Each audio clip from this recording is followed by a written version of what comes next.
Allô? Je m'appelle Marcel Desvillers.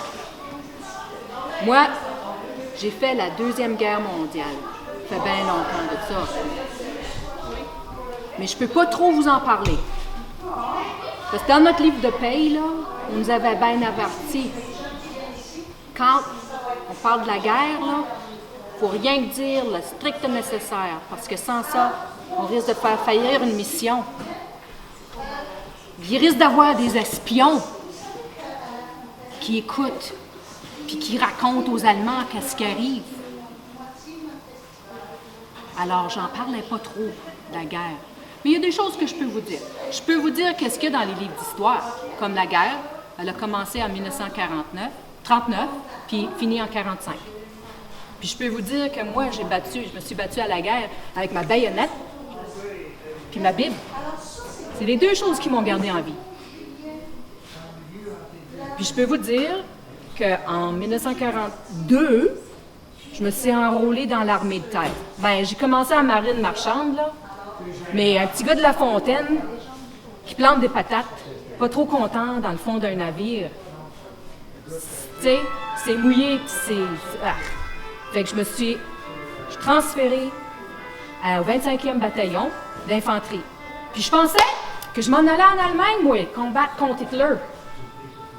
Mais faut dire que c'est pas ça qui est arrivé tout de suite. J'ai passé 2 ans en entraînement à apprendre comment être un soldat. J'ai fait du tir à la carabine. J'ai appris à lancer des grenades, une mitraillette anti-aérienne pour descendre les avions des Allemands. Toutes sortes d'affaires qu'il fallait apprendre avant d'aller là-bas. Puis ils m'ont envoyé partout au Canada faire ça. J'étais rendue en Colombie-Britannique, j'ai entendu dire que les 48e Highlanders s'en allaient pour l'Europe. J'ai dit, hey, je suis peut-être pas écossais, je suis français. Mais je m'inscris, puis je m'en vais. Ça fait 2 ans que je suis prêt, là. Je suis prêt. Fait que j'ai traversé le Canada, j'étais de Colombie-Britannique en Nouvelle-Écosse, puis j'ai monté dans un navire. J'étais rendue à 27 ans. J'étais encore jeune, puis je savais tout. Mais je savais pas qu'est-ce qui allait m'arriver en Europe. Puis là, je peux pas vous en parler, parce que sans ça, je risque de causer la faillite de la mission, la mort de mes camarades de guerre, les autres soldats, ou la faillite de toute la guerre.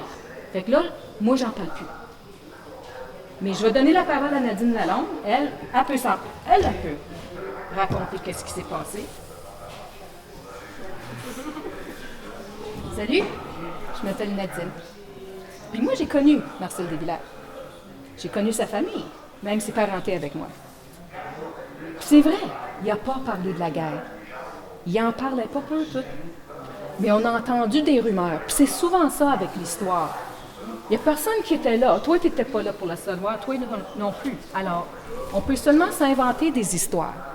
Puis moi, je peux vous raconter un petit peu qu'est-ce que je sais des rumeurs qu'on parlait de M. Desvillers. Bien, on le sait qu'il est allé en Angleterre. Pour commencer, il s'est joint à la 8e armée britannique qui s'en allait en Sicile. Ça, la Sicile, savez-vous ce que c'est dans vos leçons de géographie?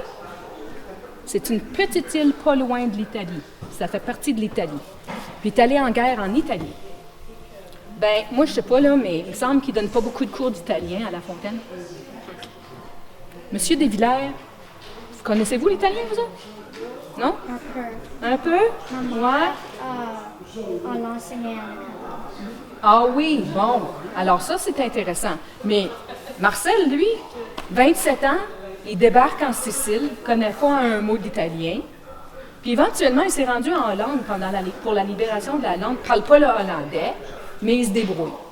Il faut bien. Hey, tu as une job à faire. Tu as la guerre à faire. Puis apparemment, une partie de sa job, c'était de sortir un soir en mission secrète.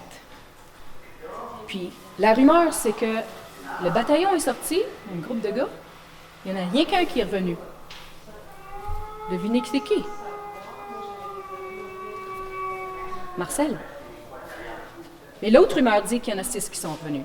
Mais est-ce qu'on le saura? Non, parce que M. Desvillers, il n'en a jamais parlé. C'est juste des rumeurs. Mais on peut s'imaginer qu'est-ce qui s'est passé cette nuit-là pour qu'il revienne vivant, lui. Est-ce que M. Desvillers, il est sorti ce soir-là parce que... Puis il était comme enragé contre les Allemands, il y en avait assez d'Hitler, puis c'était un tueur impitoyable qui allait égorger tout le monde. Pensez-vous que c'était un gars comme ça, M. Desvillers, pour s'en sortir tout seul? Non? Non? OK, une autre hypothèse. C'était un lâche.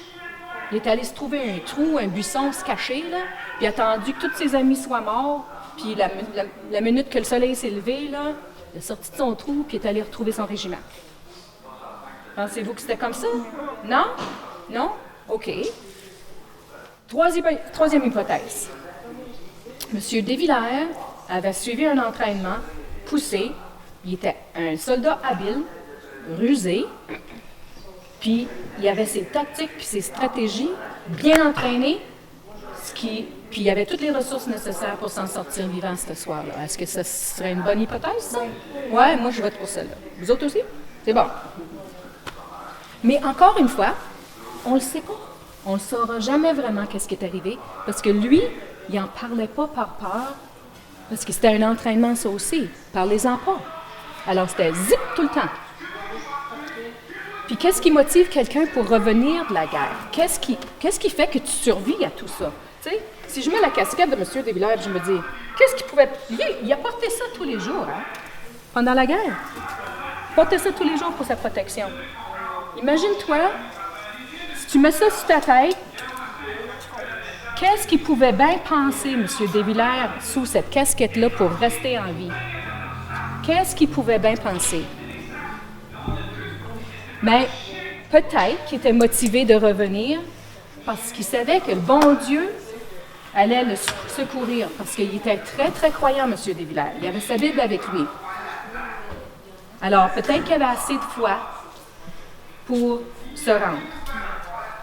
Ou peut-être qu'il était vraiment motivé par sa famille pour revenir fonder une famille. Parce que quand il est revenu, en 1946, là, il a tout de suite marié Ella Bellemare. Puis moi, je dis que M. Desvillers, c'était un peu comme un chat. Il ne parlait pas. Mais il y avait 9 vies. Il a survécu la sienne, là, la nuit de la mission. Il est revenu, puis il a fait une famille avec Ella, ça fait 2. Puis ensemble, ils ont fait 7 enfants. Ça fait 9 vies, comme un chat. Mais, encore une fois, il n'en parlait pas.